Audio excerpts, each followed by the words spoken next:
E nós vamos então dar continuidade no estudo em Levítico, no capítulo 5, não é? O estudo de número 6. E se você puder abrir sua Bíblia, no capítulo 5, eu vou pedir uma irmã ou um irmão que queira, que tenha aquela voz forte, fazer a leitura então do capítulo 5. É bom fazer a leitura, não é tão extenso assim. Se alguém puder fazer essa leitura, por gentileza, vamos então acompanhar a leitura deste capítulo. Pedir a nossa irmã, então. Sim, me escolheram aqui, pastor. Ok? Mas que bom.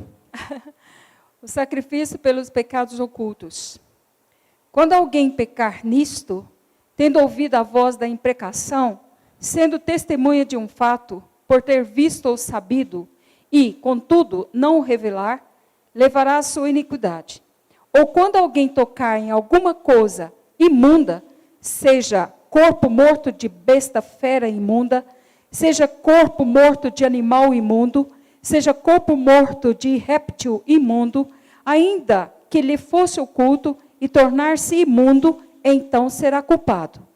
Ou quando tocar a imundícia de um homem, seja qual for a imundícia com que se faça imundo, e lhe for oculto, e o souber depois, será culpado. Ou quando alguém jurar temerariamente, com seus lábios, fazer mal ou fazer bem, seja o que for que o homem pronuncie temerariamente, com juramento, e lhe for oculto, e o souber depois, culpado será numa destas coisas. Será, pois, que sendo culpado numa destas coisas, confessará aquilo em que pecou. Como sua oferta pela culpa, pelo pecado que cometeu, trará ele ao Senhor, do gado miúdo, uma cordeira ou uma cabrita, como oferta pelo pecado. Assim, o sacerdote, por ele, fará expiação do seu pecado. Se as suas posses não lhe permitirem trazer uma cordeira, trará ao Senhor, como oferta pela culpa, pelo pecado que cometeu, 2 rolas ou 2 pombinhos, um como oferta pelo pecado e o outro holocausto. Entregá-los-á ao sacerdote, o qual primeiro oferecerá aquele que é como oferta pelo pecado e lhe destroncará com a unha a cabeça, sem a separar do pescoço. Do sangue da oferta pelo pecado, aspergirá sobre a parede do altar, e o restante do sangue fá-lo-á correr à base do altar, é oferta pelo pecado. E do outro fará holocausto, conforme o estabelecido. Assim, o sacerdote por ele fará oferta pelo pecado que cometeu, e lhe será perdoado. Porém, se as suas posses não lhe permitirem trazer 2 rolas ou 2 pombinhos, então aquele que pecou trará por sua oferta a 10ª parte de um éfado de flor de farinha, como oferta pelo pecado. Não lhe deitará azeite, nem lhe porá em cima incenso, pois é oferta pelo pecado. Entregá-la-á ao sacerdote, e o sacerdote dela tomará um punhado como porção memorial e a queimará sobre o altar, em cima das ofertas queimadas ao Senhor. É oferta pelo pecado. Assim, o sacerdote por ele fará a oferta pelo pecado que cometeu em algumas dessas coisas, e lhe será perdoado. O restante será do sacerdote como oferta de manjares. Disse mais o Senhor a Moisés: quando alguém cometer ofensa e pecar por ignorância nas coisas sagradas do Senhor, então trará ao Senhor por oferta do rebanho um carneiro sem defeito, conforme a sua avaliação em ciclos de prata, segundo o ciclo do santuário, como oferta pela culpa. Assim, restituirá o que ele tirou das coisas sagradas e ainda acrescentará o seu quinto e o dará ao sacerdote. Assim, o sacerdote, com o carneiro da oferta pela culpa, fará expiação por ele e lhe será perdoado. E se alguma pessoa pecar e fizer contra algum de todos os mandamentos do Senhor aquilo que se não deve fazer, ainda que não o soubesse, contudo será culpada e levará a sua iniquidade. E do rebanho trará o sacerdote um carneiro sem defeito, conforme a tua avaliação, para oferta pela culpa. E o sacerdote, por ela, fará expiação no tocante ao erro que, por ignorância, cometeu, e lhe será perdoado. Oferta pela culpa certamente se tornou culpada ao Senhor. Obrigado, minha irmã. Queridos, falar sobre o livro de Levítico, ou até mesmo da palavra, é um desafio. E muito mais quando nós estamos dentro do Velho Testamento. E a gente parece que está tão distante. E talvez a nossa dificuldade é trazer isso para a realidade, para os dias de hoje. Aí é quando nós estamos estudando o livro de Levítico, como é uma proposta maravilhosa, e livro por livro, isso vai elucidando, isso vai trazendo um maior entendimento, uma clareza e um conhecimento da Bíblia toda. Eu preciso então de conhecer o velho para conhecer o novo. E eu preciso de conhecer o novo para conhecer o velho. Uma coisa é latente e a outra é patente. Quando você está lendo o Velho Testamento, está sendo lançada uma luz para o Novo Testamento. E aí, quando você lê o Novo Testamento, vem uma compreensão e uma luz para você compreender um pouco mais sobre o Velho Testamento. Nós sabemos que alguns hábitos, alguns costumes e algumas práticas no Velho Testamento, elas hoje não são praticadas. A não ser que ainda essa pessoa não teve uma experiência com Cristo.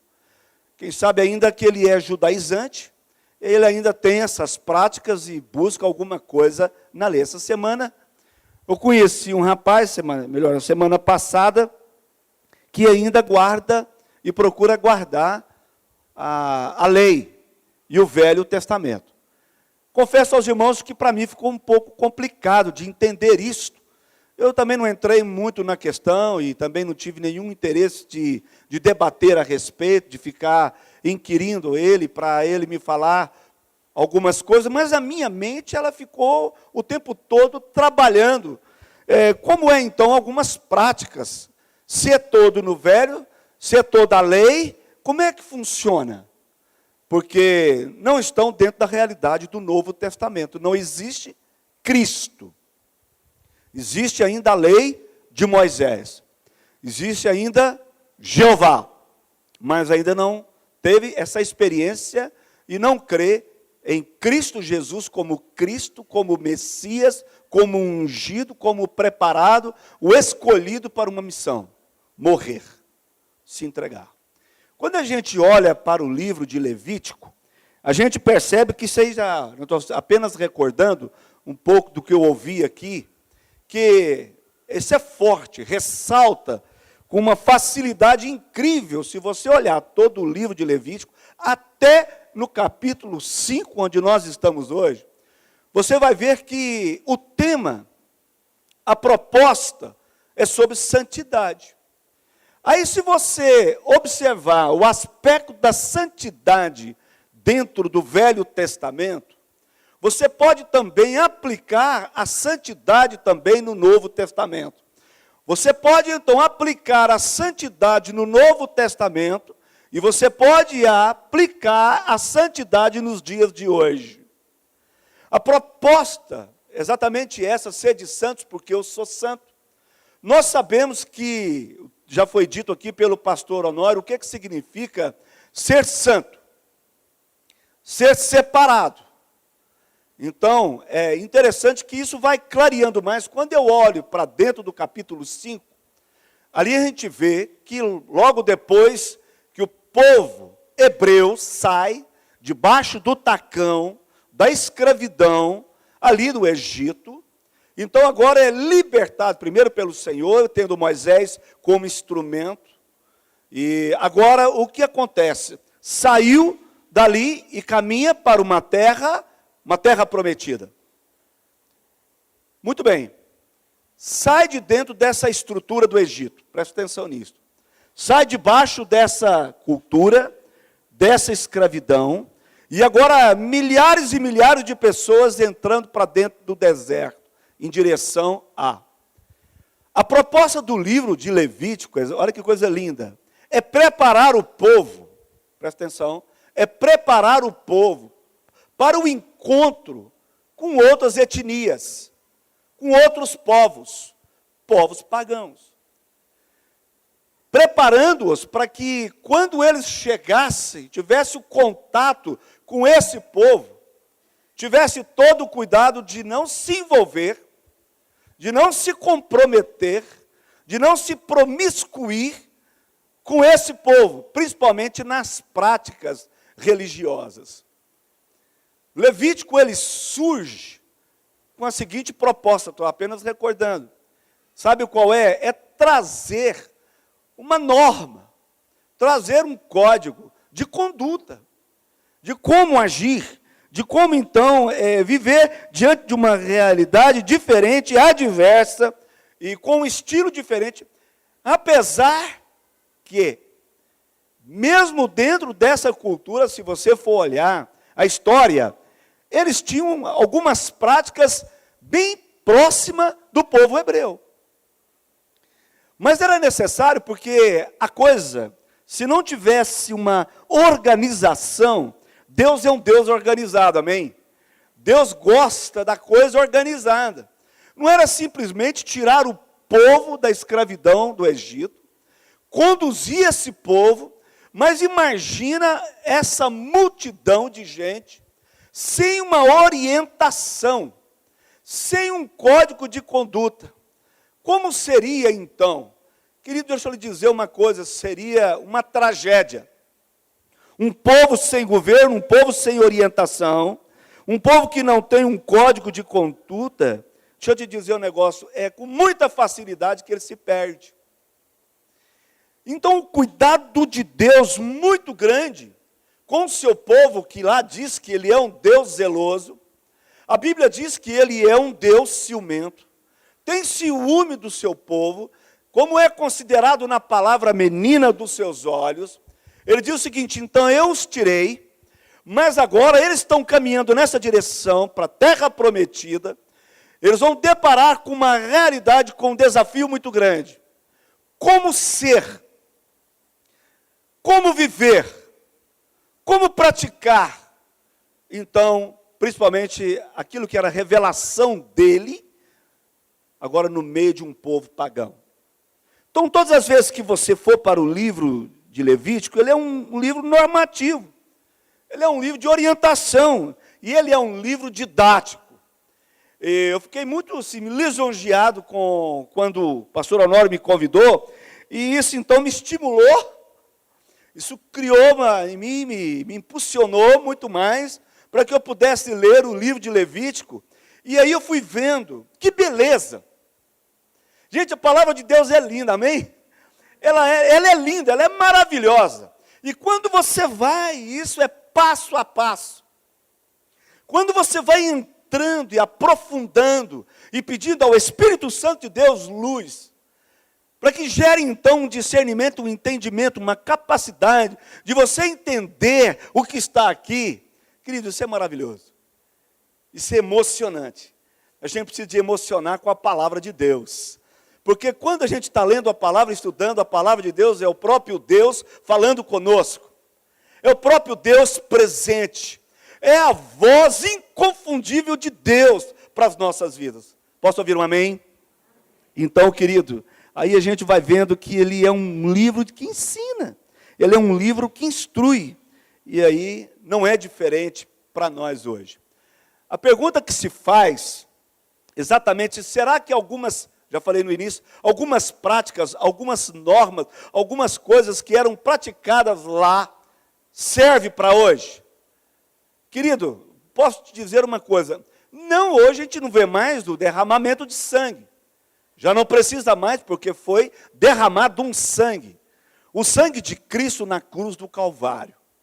Mas quando a gente olha para a questão, as implicações, a gente olha para as lições, a gente olha para essa realidade, aí, deixa eu te dizer, ser santo é em todo o tempo. Ser separado é em todo o tempo. Querido, então não é só por uma questão do Velho Testamento, é para hoje. Então a proposta é essa, eu pego o Velho Testamento, mas não é velho. É interessante, é velho para quem pensa que é velho. Eu não posso tratar uma coisa que é tão assim, tão atual, tão presente, tão da hora, e tratar isso como velho. Alguém não gosta muito do Velho Testamento porque o considera como velho, considera como distante. Mas o Velho Testamento é tão novo como o Novo Testamento, amém? Isso é lindo. Então a gente muitas vezes tem aquela dificuldade de, não vou ler, não vou estudar, porque está muito distante, é velho, é complicado, é guerra, é conflito. Querido, não, deixa eu te dizer um negócio para você. É necessário que você, então, estude, que você leia, com essa visão, com esse entendimento, com esse coração. Deus, esse velho, se faz novo a todo instante, a todo momento, toda hora que eu tenho contato com a sua palavra, me renova sempre. Amém? Querido, se você olha, como já tem dito aqui, como é interessante, olha o velho que não é velho, que lança para o novo. Todas as ofertas, né? Todas as ofertas que foram elencadas aqui, ditas aqui, elas estão aí, não é? Ofertas de manjares, ofertas pacíficas, ofertas pelo pecado. A gente percebe que tudo isso aponta, direciona para a pessoa de Cristo Jesus. Algumas pessoas querem encontrar Cristo Jesus somente no Novo Testamento. Olha o velho que não é velho. Quando você vai para dentro do Novo Testamento, se você for ler e estudar o livro de Hebreus, você que está nos ouvindo nessa noite, deixa eu sugerir para você isto. Você vai então para o livro de Hebreus, que você vai entender, vai trazer luz, muito mais, vai clarear muito mais o seu nível de compreensão de que o Velho Testamento, desde Gênesis, aponta para Cristo Jesus. Quando você olha, por exemplo, na questão de sacrifício, na questão de oferta, quando você olha essa realidade, está apontando, está direcionando, está dizendo então para uma pessoa que ainda haveria de vir, que é Cristo Jesus. Mas onde estava Jesus nisso? Jesus não estava. Olha para cá, querido. Jesus não estava. Não é o estava do passado. Jesus esteve sempre presente, amém? Sempre. O que eu quero enfatizar nessa noite, não quero fugir do script aqui, do esboço que o pastor Honório passou para mim e tudo, mas eu quero deixar isso bem claro nessa noite. Faço questão de que você leve isso para a sua casa. Leve isso para a sua casa. Cristo sempre esteve presente. Sempre esteve. Então, se o Velho Testamento já tem Jesus, e alguém então fala assim, onde está Jesus no Velho Testamento? Em todas as páginas. É o Cristo revelado que a gente vê, algumas realidades dentro dessas ofertas, é Cristo sendo revelado. Olha para você ver, todas elas falam de derramamento de sangue, menos uma que é de manjares. Se você olhar, onde está Cristo? Está dentro de Levítico. Em que situação e que contexto está Jesus dentro de Levítico? Porque se menciona muito sobre a questão de sangue, derramamento de sangue. Você quer ver? Lá na frente diz assim, que sem derramamento de sangue, não há remissão, não há libertação, não há então perdão, não há cura. É necessário, então, que seja derramado sangue. No Velho Testamento, e principalmente em Levítico, nós encontramos isto. O sangue de Jesus, já sendo anunciado. Você vê que, então, isso está sendo direcionado para a cruz, para um sacrifício, que não seria mais de bodes, de pombinhas, de ovelhas, não seria mais nada esse tipo de oferenda. Mas quando você lê o livro de Levítico, você vai ver que todos os atos, todas as cerimônias, todas as práticas, toda maneira de se cultuar, está apontando, está direcionando para um sacrifício maior, que é o sacrifício de Cristo Jesus. Amém? Amém ou não? Muito bem. Queridos, mas no de hoje, é interessante, o quinto ponto, que é oferta pela culpa. E aí, interessante, aqui diz assim que a oferta de culpa, apresenta o primeiro aspecto aí no quinto ponto, da obra de Cristo na cruz. Vem ao encontro do pecador que dizia ansioso: como me salvarei das consequências do meu pecado? Querido, antes do Honório ir embora, eu falei: Honório, pecado é um ato, pecado é uma atitude, pecado é um comportamento que está fora do alvo, fora do foco. Mas quando nós olhamos na questão da prática do pecado, é interessante que o pecado não fica só no pecado. Belozinho? Está entendendo? O pecado não fica apenas naquela prática, naquela atitude, naquele comportamento. Não, olha aqui. O pecado não fica só aí. Mas é interessante que tem a consequência do pecado. Querido, nós somos livres, nós somos libertos do pecado, da prática do pecado. Mas uma coisa nós precisamos de também hoje, nessa noite, colocar no nosso coração: nós vamos sofrer as consequências. Por mais que confessemos, por mais que, é interessante que ainda vamos carregar algumas consequências de um pecado cometido. E você vai dizer: então não valeu o sacrifício de Cristo Jesus. Valeu sim, querido. Seria muito pior se você não tivesse, e eu, o perdão dos nossos pecados. Mas hoje, todas as ofertas que já foram mencionadas, a de hoje, que a gente percebe aí, por alguns pecados que foram cometidos, pecado de omissão, pecado de tocar em coisa imunda, enfim. Mas não é somente para isso. O que mais dói, o que mais pesa, o que mais constrange, o que mais mata uma pessoa em vida, sabe o que mais perturba? É uma mente cauterizada. É uma mente que não tem nenhum sentimento de culpa. Deixa eu lhe dizer, tem cura para o sentimento de culpa. E nós, muitas das vezes, carregamos conosco algum sentimento de culpa. Pela prática do nosso pecado, ainda muito mais de um pecado não confessado. E quando ele é confessado, meu querido, aí vem aquele sentimento de culpa. Eu sou culpado por aquilo que eu fiz. Outra coisa, somos advertidos na palavra de Deus. O tempo todo. Se você olhar no capítulo 5, mas não é só o capítulo 5. Se você olhar em toda a Bíblia, está dizendo lá: sede santo porque eu sou santo. E diz assim: olha, você não pode ter esse tipo de relacionamento.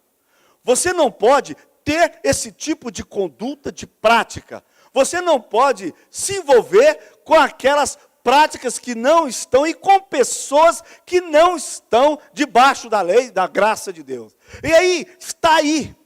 O que acontece? Nós, muitas vezes, nós não acatamos isso. Nós somos rebeldes, insubmissos, desobedecemos. Mesmo que tenha uma advertência. Lá no Velho Testamento, que não é velho, mas é novo, lá em Gênesis, no início, diz o seguinte: não coma dessa árvore. Falei aqui domingo pela manhã. Não coma, porque se você comer, você morrerá. E aí, meu querido, o que acontece? O homem come. E ele experimentou. Ontem, no grupo de comunhão lá na nossa casa, eu estava falando exatamente sobre isso. O homem começou, nós não fomos feitos para morrer. Nós fomos feitos, criados para viver a eternidade de Deus. Nós fomos criados, então, à imagem e semelhança dele, e tudo que ele é, então, sendo revelado a nós momento após momento. Nós fomos criados para ter vida eterna. Nós fomos criados para ter uma vida espiritual. E quando o homem cai, Isso ofusca, pastor Honório falou aqui, a imagem é a semelhança de Deus. E o que é que acontece com isso? O homem experimentou a morte física, a morte espiritual e a morte eterna. Deixa Deus falar. Mesmo sendo advertido. Querido, o pecado tem que ser tratado. Primeiramente é o pecador. O pecado tem que ser tratado. Porque quando não se trata do pecado, é morte. O pecado tem que ser extirpado. Sabe o que vai acontecendo? A mente, quando o pecado não é tratado, no primeiro momento, de imediato, a mente vai ficando cauterizada. Uma mente cauterizada é terrível. É uma mente que é desprovida de todo sentimento, presta atenção nisso, de toda sensibilidade. É uma mente, para mim, é uma mente morta, que morreu juntamente com o pecado. Querido, aí você pode oferecer o que você quiser oferecer. Olha aqui, mas uma coisa precisa ser despertada, é a nossa mente. Quando a nossa mente ela é despertada, descauterizada, e não é mais cauterizada, Daniel, sabe o que acontece, meu querido? Aí eu sei, eu digo assim, Deus, eu pequei contra o Senhor, eu pequei contra o meu próximo, eu pequei, sonda, meu Deus. E aí a gente vai, como Davi foi para o Salmo 51, quebrado, se humilha, e ele ainda diz assim, Zé Maria, restitui em mim alegria da salvação. Não o que está dizendo de perder a salvação, mas a alegria, o prazer, o gozo. Queridos, eu só vou fazer esse tipo de oração, eu só vou me colocar diante do Senhor, nessa condição de rendição, se eu reconhecer o pecado, aí a minha mente é aberta. E agora, querido, então, ela não é mais uma mente cauterizada. Uma das consequências terríveis é uma mente cauterizada. Mas Deus hoje quer trabalhar conosco em cima disso, amém? Deus hoje quer nos curar. Aí você olha e você vai vendo aí, né, quais são os procedimentos pecaminosos, 3 níveis de diferentes, conforme o texto, silêncio, né, reter provas, e por aí vai. Os 3 pontos você pode observar aí. Agora tem um detalhe, querido. Tem aí, pense nisto. Pense nisto. Vai descendo um pouco mais. A nossa percepção tem sido afetada porque nós acostumamos com os nossos atos pecaminosos.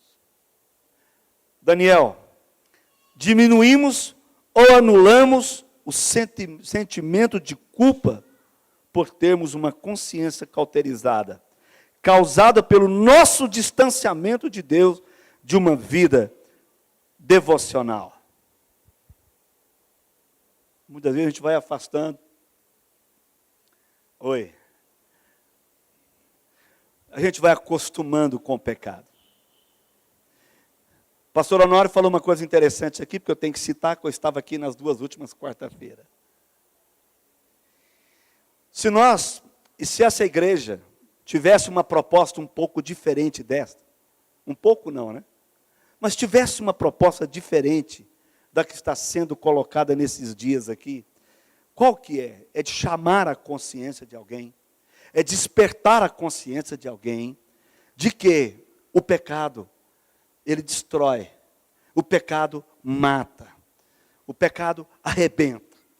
E aí, essa proposta de dizer o seguinte, olha, deixa o Espírito Santo de Deus falar ao seu coração, e que agora a sua mente, a nossa mente, não viva mais nessa situação de uma mente cauterizada e acostumada com o pecado, conviver todos os dias, todos os instantes com o pecado, e aí ter prazer pelo pecado. A gente acostuma. Se a gente colocar uma outra proposta que não seja esta, que nós estamos falando aqui, chamar a razão, provocar uma reflexão e dizer o seguinte, venha, aqui, traga os seus pecados, Você lembra do que o Honório disse, que não se fala muito sobre confissão de pecados? Não se fala muito de tratar o pecado? Não se fala muito sobre questão de quebrantamento? Não se fala muito, porque isso para mim é um avivamento. Um avivamento para mim, ele acontece num ambiente totalmente quebrantado. Um avivamento para mim, ele acontece num ambiente onde se reconhece, onde há um arrependimento. Avivamento para mim é isto: bater palma, levantar mão, orar em línguas, aleluia, eu creio em tudo isso. Mas nem sempre isto é a expressão de um avivamento. Avivamento é isto. Avivamento é trazer vida para dentro de uma consciência que estava morta. Querido, e aí, talvez, não vamos permanecer com esse grupo, 40 pessoas aqui, mas serão 40 pessoas que vão sair daqui, hoje, com uma mente despertada, um coração quebrantado, e dizendo assim: Senhor, trata comigo, e trata do meu pecado. Eu não quero ter sentimento de culpa. Querido, então, você vê as ofertas, e essa principalmente é para aplacar a questão da culpa. Somos por natureza humana pecadores. Somos mesmo errantes, como nós erramos. E aí, querido, há uma proposta. A proposta está em Cristo Jesus. Todas as ofertas com sangue, toda a realidade ali, já falei no início, apontava para a cruz. Apontava para o Calvário. Nós não adoramos a cruz, não é verdade? Mas nós amamos a mensagem da cruz. O ponto forte da cruz não é o que está pendurado lá. O ponto forte da cruz é o que conseguiu descer de lá. O ponto forte da cruz é exatamente isso. Eu olho para ela hoje e vejo assim, ela está vazia. É a mensagem da cruz.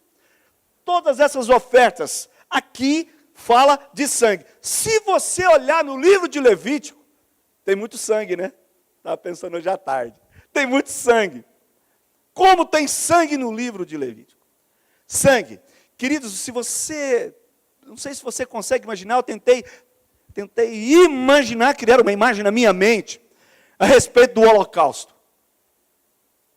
Fogo, fumaça, aquela coisa toda. Aí aquele tanto de bezerro, cabrito, bode, pombinha, e não era pouco não. Então tinha o dia, e reunia aquilo tudo lá. Que tanto de sangue derramado. Sabe para quê? Para resolver a questão do pecado do homem. Para resolver a questão da culpa do homem. Para resolver isso. Você que está me ouvindo, presta atenção nisso. Todo esse sangue lá era para isso. Já tinha uma promessa também no coração deles. Uma coisa pré-anunciada. Oh, coisa linda. Que coisa maravilhosa. Sabe o que acontece? Vamos para o novo. E aí, não derrama tanto sangue assim. Apenas uma oferta. O melhor. Porque ele era sem mancha. Lá não tinha defeito. Apenas uma. Eu não sei, alguém disse que a gente tem um pouco mais de 5 litros de sangue. Lá quantos? É interessante que pela fé, uma gota desse sangue já é suficiente. Posso ouvir um amém? Uma gota. Queridos, basta uma gota.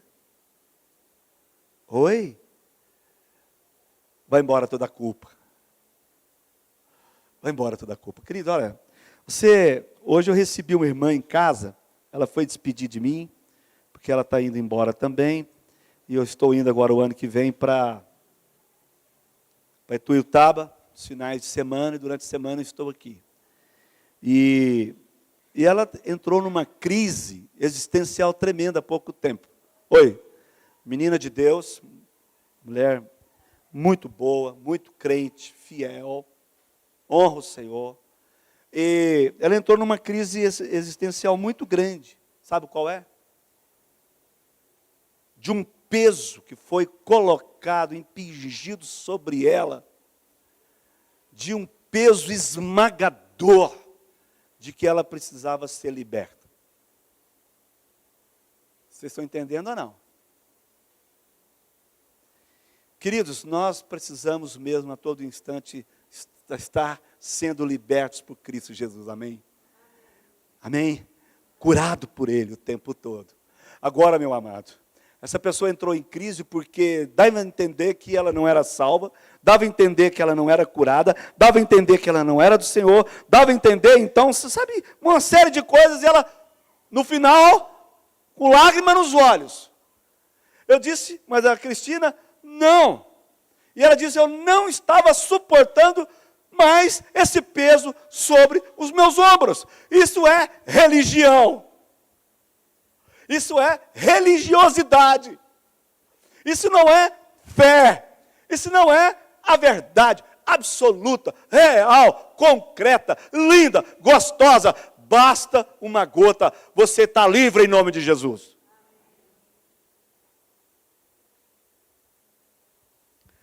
Querido, isso não exime a confissão de pecados a todo instante. Porque quem é santo, sabe o quanto que ele é santo. Quem é santo, sabe o tanto que ele não é santo. Quem é santo, sabe o tanto que ele precisa de ser santo. Quem é santo, ele sabe que precisa tanto do santo na vida dele, amém? E aí então ele fala assim, Senhor, estou terminando, viu, queridos? Senhor, estou aqui, pequei, e minha carne é fraca, e eu estou aqui, a partir de hoje eu quero vigiar, eu quero cuidar, eu quero ter cuidado com toda a minha palavra, com aquilo que eu falo, por onde eu ando. Domingo eu falei aqui sobre o que, Julinho? Foi sobre a questão do flerte com o mundo. Demas amou o presente século. Essa palavra hoje, de Levítico, ela serve para nós também. Será que nós estamos flertando com o mundo? Será que nós estamos falando a linguagem do mundo? Ô, querido. Então fica essa proposta hoje. Deus revelou em Levítico, capítulo 5, que todas as ofertas, tudo isso anunciava, pré-nunciava a pessoa, a vinda do Senhor Jesus Cristo. Há esperança para todos nós. Fala para o seu irmão, há esperança para todos nós, amém? Há esperança. Coisa boa. Eu vou pedir você que lá na sua casa, né? Eu sou pastor agora representando o Honor, né? Mas eu vou falar com a liberdade que ele me deu. Chega na sua casa e leia Hebreus capítulo 10. Hebreus? Não, eu não ouvi não. Hebreus 10. Porque o Hebreus 10 é 10. Tem a esperança para você. Eu não sei qual é o pecado que você cometeu, quem sabe está cometendo, quem sabe também não sabe que está cometendo, pensa que está fazendo certo, mas você está cometendo um pecado. O maior problema é o engano, é a ilusão, é estar iludido. Oi, mas o Filho de Deus não vive iludido, porque ele tem a revelação de Deus, ele tem a promessa, ele tem o Filho, ele tem o Espírito Santo, ele tem a palavra. A palavra da revelação nós acabamos de ler agora. Então não sei qual é que é a sua situação. Eu não sei se você carrega um sentimento de culpa. Porque tem um detalhe, querido. Eu estou declarando que eu sou culpado diante disso. Ele fala assim, até a culpa eu vou remover. Porque senão ela fica doentia, escravizante. ela fica escravizante. Quantas pessoas que, mesmo depois que entregaram a vida para Jesus Cristo, para o Senhor Jesus, foram até a cruz pela fé, se renderam, mas aí você vai, eu estou 34 anos no ministério. Quantos aconselhamentos? Gente, então, com uma paranoia tremenda, gente com uma neurose tremenda, gente com uma esquizofrenia tremenda, gente sem paz, gente sem paz. Aí você vai aprofundando, você sabe onde chega? Culpa não resolvida. Algo que não foi tratado. Mas hoje tem uma palavra para o seu coração. Continue estudando Levítico, a palavra de Deus. E até a culpa vai ser retirada, extirpada hoje do seu coração. Não deixe o diabo ficar sussurrando. Aliás, ele vai ficar sussurrando o tempo todo. Mas não ouça o que ele tem para dizer. Diga para ele o que Deus tem a dizer. Diga para ele. Eu não tenho que te ouvir, mas eu vou dizer para você. Ouça o que Deus tem para dizer a meu respeito.